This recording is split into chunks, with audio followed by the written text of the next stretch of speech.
Welcome back to Going Solo. I'm Rick, and tonight will be our final installment of Inkanyamba at Maple Lane. So, before we begin, let's talk about our special rules. As we know, Inkanyamba has his Killer Wrath track. For this scenario, that starts at level 10. We also have atonement cards that we can use to lower the Killer Wrath, and both of those start in our hand for this scenario. Normally they are just in the tableau for you to be able to purchase, but this scenario they start in our hand. Another specification of this scenario is that Inkanyamba starts at 1 health, so he only has his final health die. But if he unleashes Wrath, that his health will go up rather quickly. From Inkanyamba, we also have the Ceremonial Dagger in with our items pile. It was shuffled in and actually came up as one of the revealed cards, which is good for me because I know exactly where it is. Because in this scenario, that is the only way we can damage Inkanyamba is with the Ceremonial Dagger. It also does 2 damage instead of the normal 1 damage. Moving on to Maple Lane special rules. The special rules for Maple Lane is that the search areas are the houses, and once a house is searched, we have to place a token on it, indicating that it has been searched, and it cannot be searched again. And I think I've pulled every token except the one that I'm looking for. There we go. So these little X tokens indicate they will go on a house once it's been searched, and that house cannot be searched again. Also, if a victim is inside a house, we have to use a convince card instead of a movement card to get inside. The convince card also has a special third level of success. If you get 3 successes, then you get to move in and search at the same time. Let's see. I believe that is all of our special rules for this particular scenario. We are playing as Adelaide tonight, who needs 5 victims to unlock her ultimate power. So let's see if we can get that done, and let's go ahead and dive in. Inkanyamba clutched his side. He was bleeding. Badly. The last fight had almost killed him, and the girl had not been the one he was looking for. Even through the pain, he felt the red-hot rage that fueled him become absolutely volcanic. It was then that the truth came flooding back to him. Inkanyamba held the dagger out to Adelaide. As he had become the right hand of the gods, so would she become his right hand, his partner in this new life of divine service. Together they would vanquish the defilers and cleanse this land of their horrid stench. It was her destiny. It was their destiny. In a daze, she took the dagger from him. She turned it over in her hand as if unsure what to do with it. Then she looked up, and her confusion turned to anger. "You're the one? You killed all those people? Because of some voice from the sky told you to? And you expect me to join you?" She tightened her grip on the dagger. "Join me, Adelaide. Join your father in this great work," Inkanyamba said. "No, father, I won't join you. I don't even know who you are anymore. You're no longer my father. My father's dead, and you killed him." With a scream, Adelaide lunged and plunged the dagger into Inkanyamba's side. Then everything went black. Inkanyamba stood at the edge of the moonlit street, looking at the houses. Inside one of them was Adelaide, his daughter, the girl who had tried to kill him and have fled here, to this complacent land of suburbanites. Even if she was his blood, that no longer mattered. She had betrayed him, and he would have his vengeance once and for all. Okay. So, we start with an event. And our event is the Smallies. Place 2 special victims in the Smallies' house. Each time one of the Smallies is killed, gain an additional bloodlust. So we have these 2 special victims, and I actually start inside the Smallies' house. So the Smallies will start with me, and hopefully I can get them out pretty quickly. I know I need to get over to the northeast, so that's the opposite side of the map here. So I need to get over there so that I can search and get the ceremonial dagger to hopefully kill Inkanyamba quickly before he regains too much health. So let's do this. I do start with 3 dice because Inkanyamba is only at 1 health, so he is on his final health token. So I do start with 3 dice, which is good. It's a benefit. So there's a couple of things in my favor right now. The fact that I have 3 dice, the fact that I can see the ceremonial dagger, and that I start in the house with the Smallies so that hopefully I can save them rather quickly without incurring too much extra bloodlust. Let's start though. You know what? Let's start with some atonement. See if I can bring that down to where he won't regain health if he pulls one of those cards. Okay, that is 2 successes, which means I decrease it by half, rounded up. So that would decrease it all the way down to 5, which means he would not recover health. You know what? Let's go ahead and play the other atonement card, see if I can get it down even further. That is a complete failure, not even a partial. So we lose 2 time for that, and the horror level does go up by 1. And now, let's attempt to walk.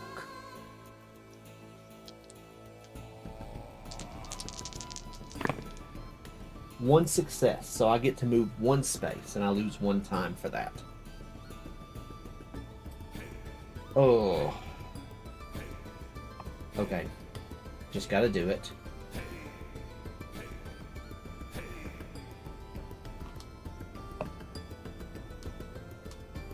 Ah. You are in there, and you need to come out here with me. Okay. I am going to try to walk again because I am way too close to Inkanyamba with the Smallies, and I do not want them to skyrocket his bloodlust. Okay, so that is 1 more success. I am going to discard weak attack and short rest to turn it into 2 successes so that I can move an extra space. So I will bring the Smallies over here and save them. I'm going to gain 2 time. 1, 2. And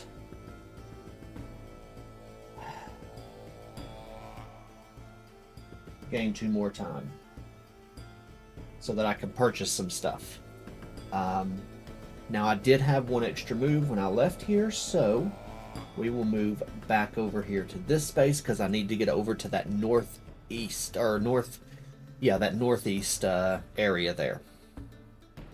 All I've got left is focus. I'm not going to use those quite yet, so now it is time for me to buy some cards.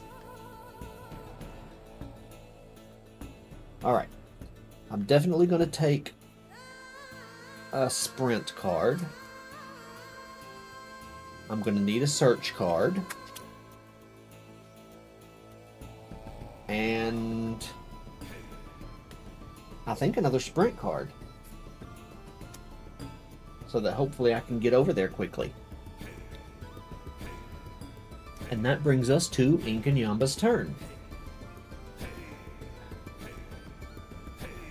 Alright, so Inkanyamba, first, if his Killer Wrath is 2 or 1 or 2, he gets to increase it by 1.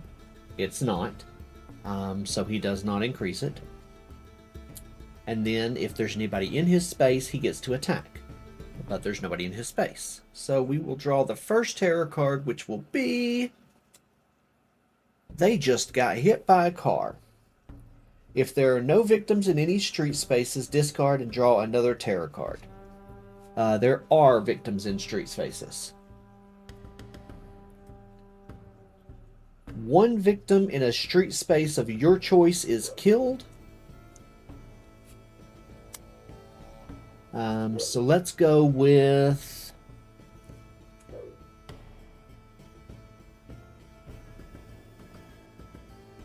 Let's go with this guy.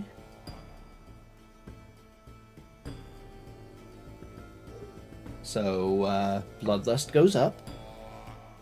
And then Inkanyamba gets to move, targeting a victim and attacking. So, let's see. There are 2 victims that are within range of him. The entrance to this larger group is up here. So I think he's going to go up here, closer to this larger group. Because that would be the worse. Because that would be the worst scenario for the final girl. Would be for him to kill more victims. So Bloodlust does go up again. If Bloodlust goes up one more time, then his dark power gets unleashed. Or, not unleashed, but revealed, let's say. Okay. So that's everything for him. There's nobody to... there's nobody to panic, and there's no upkeep. So we are back to my turn. Oh, these would have gotten mixed back into the tableau here.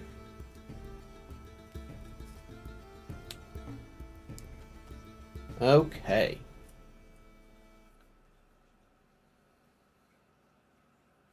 So, obviously, I'm going to want to sprint.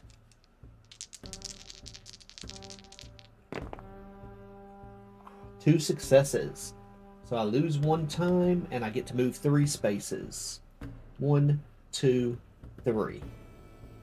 Since there was no victims in there, I did not have to use a convince card. Then I'm going to search.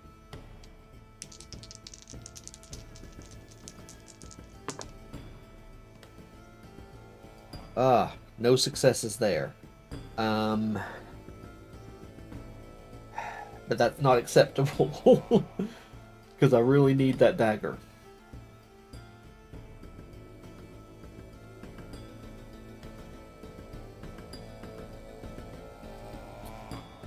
I really need the dagger. Like, desperately need the dagger. But I really wanted to focus also. This round. I'm not taking 2 horror. Okay, I'm going to get rid of a focus and a sprint in order to turn that partial into a success, so that I can take the top item, which is the ceremonial dagger. I'm going to put that straight in my hands. And then I'm going to focus. Ooh. Really want to focus because if his... Well, that didn't get me anything, except it lost me 2 time. Okay. I wanted to try to focus because if he unleashes his wrath, it's going to put me losing a dice, which I really would rather not do at this point. But here we are. So I've got 3 points. I'm going to take my 0 cost, of course, and with my 3 points, I'm going to take a distraction. So that if the horror level does go up, I have a chance of bringing it back down. Alright, so let's see. These cards go back in here. Sprint and search. Yeah. Focus, focus, sprint. Sprint goes out here. There we go. I knew I put one in the wrong place. Alright. So, I've bought my next set of cards. And it is now Inkanyamba's turn. Once again, there's nobody in his spot, so we draw the next terror card. Wrath of Blood. I knew that was going to happen. So we unleash Wrath. Which means horror goes up by 2. And then increase Wrath by the Bloodlust level, which is currently 2. Which puts it up to 7. Which means he could gain health if he gains another one. Then he moves towards Victim.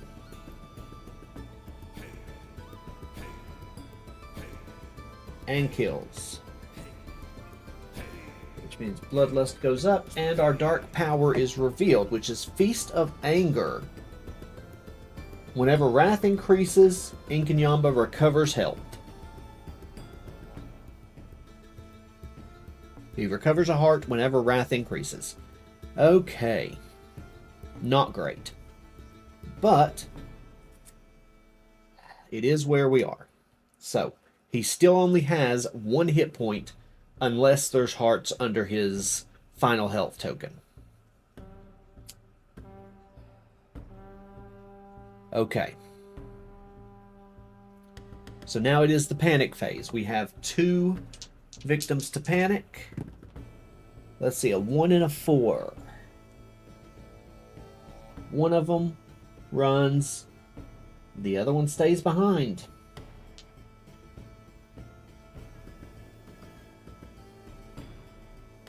Alright. And there's no upkeep. The smallies are gone, so this could actually be discarded. But, okay.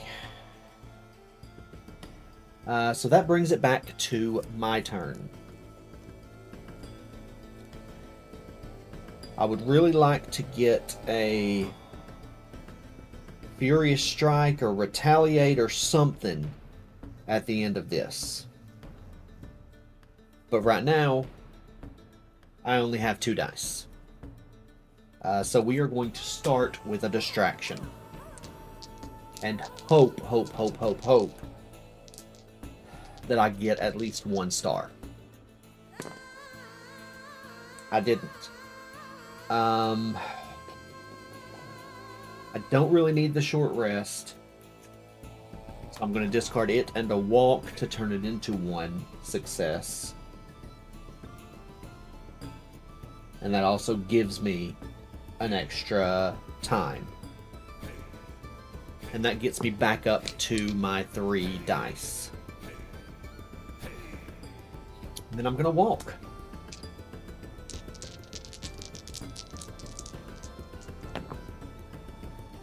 Okay, 1. 1 success. So I lose 1 time, but I do get to move 1 space. So I will move out here.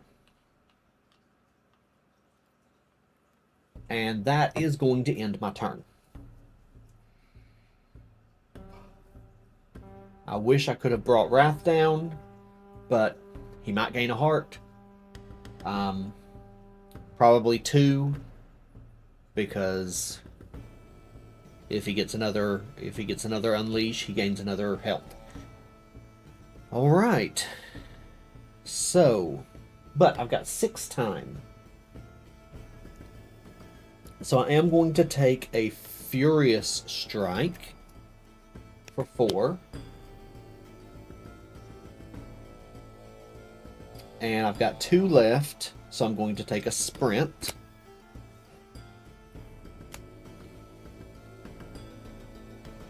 And of course my 0 cost. Alright, distraction goes back over here, and all 3 of these go here. Okay, back to Inkanyamba's turn.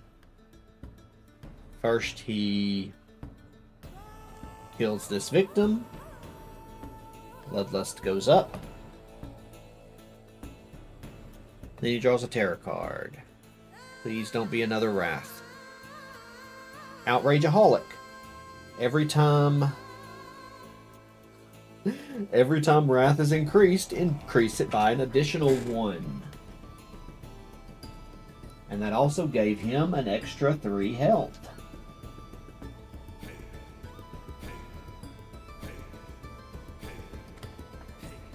Okay.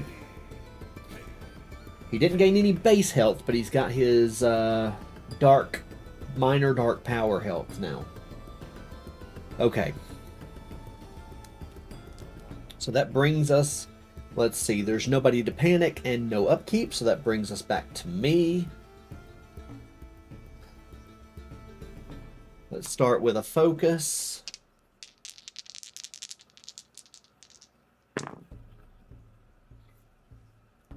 It's 1 success. So we can bring this down 1. And then let's go for our sprint. If I can get 2 successes on this, I can get up to him. And I got none. Oh, goodness.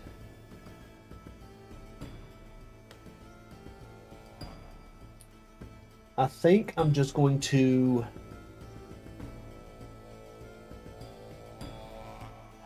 move my 1 space and accept that.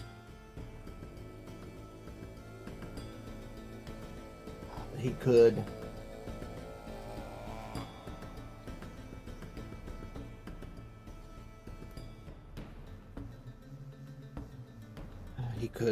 Wrath again and then gain more health. But even if I did discard 2 cards, I wouldn't be able to get to him.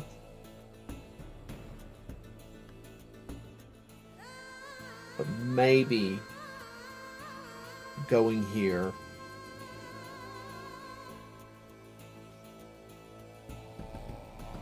I can intercept him. Alright, so I've got 3 points. 3 points. Let's go for another distraction. For those 3 points. And then I've got my 0 cost.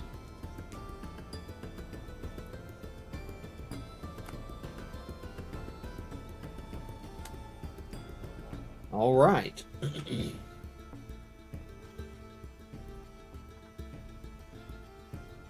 Now,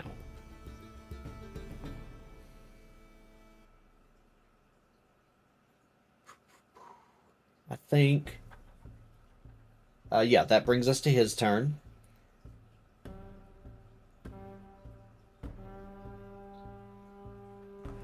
I need to check something. I may have done this wrong.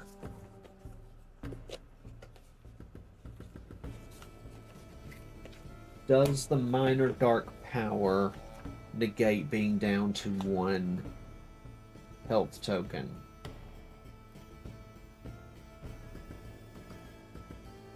Rules, final health token.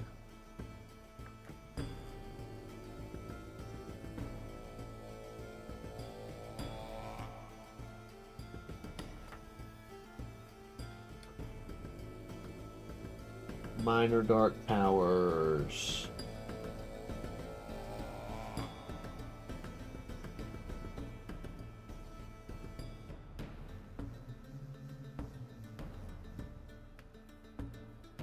Place the appropriate number of health markers on the minor dark power card in the indicated spaces.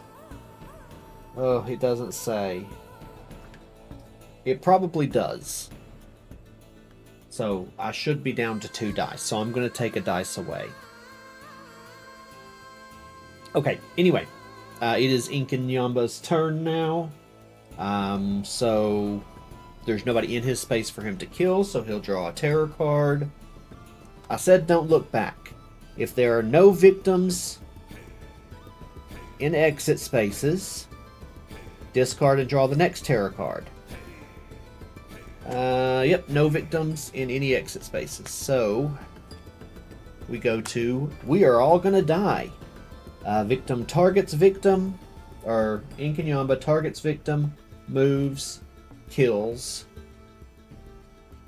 targets again, moves, which his movement is 3, and kills. And if no victims were killed, it would have increased bloodlust twice. But it increased bloodlust twice anyway, because 2 victims were killed. Okay. So there's no panic, and no... Yep, no panic and no upkeep. So we are back to me.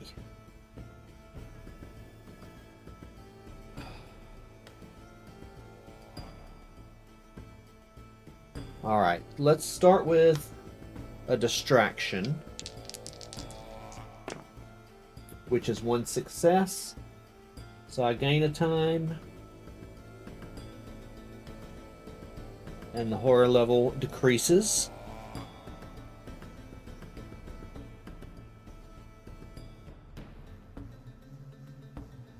I'm 3 spaces away from him, technically.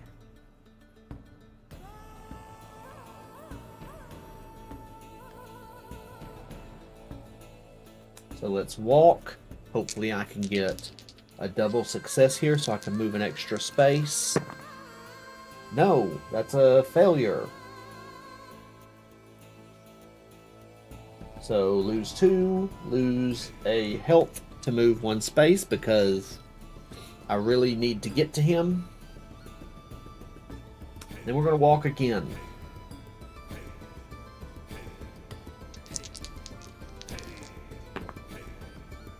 Apparently we're not going to walk again. Okay. I'll take the health hit to move 1 more space.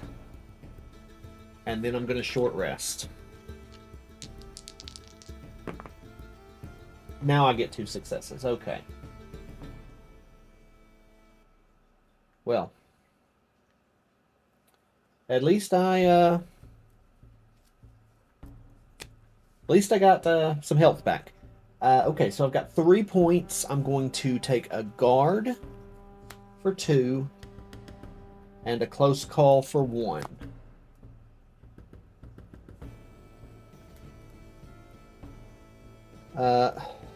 I didn't take a move card.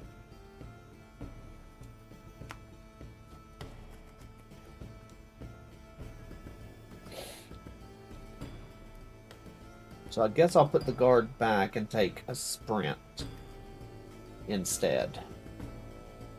Because I've got to be able to get to him. Otherwise, it's going to be bad. Alright. So for his turn, let's see. He is going to draw a terror card because there's no victims in his space. It came right through the yard. Okay, so he's going to target the closest victim or final girl, move, and attack. So he's going to come out here and attack me for 2 points. If the killer is in a house, move it to any other house in the quadrant with a victim. He's not in a house. So he's going to target again and kill, or attack me, which means I get my 3rd dice back, and an event happens. It's the 4th of July. Move all victims inside a house to the adjacent street space. Okay, I can do that.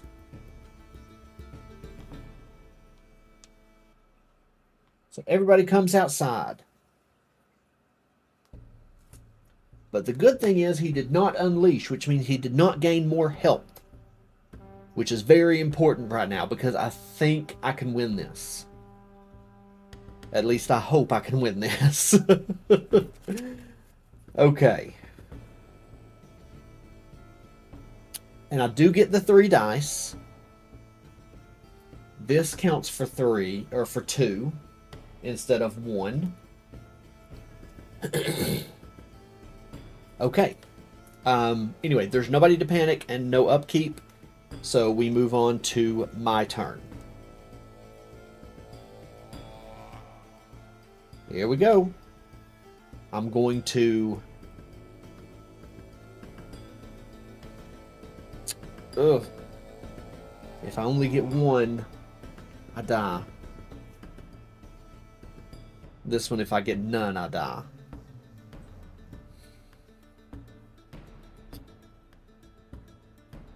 Okay, I guess I have to, though.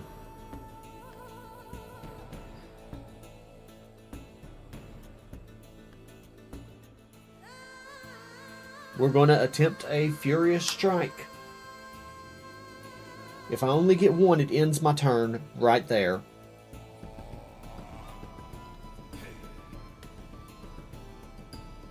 But it also gets rid of his 3 hit points. And I get a 4th dice. But then also, I could be in danger. Or not. Let's just see what I get. 2 successes. Okay, so with 2 successes, the horror goes down 1. He takes 2 damage, plus 1 from the ceremonial dagger. And for this scenario, the ceremonial dagger actually does an extra 1, so that's going to be a total of 4 damage, which is going to take care of all of his Outrageaholic, which was 3. And his final health token is empty, which means I have defeated Inkanyamba at Maple Lane. Oh, so satisfying. This is the first time I've ever beaten Inkanyamba, so I'm really, really happy about that. But anyway, thanks for watching, and come back next week, and we will either be playing the first scenario with Geppetto, or I might switch to another game for a little bit, just because I've been playing Final Girl for so long that I might need a little bit of a break from it. But I've got plenty of other games to play, so come back next week and we can see what's going on then.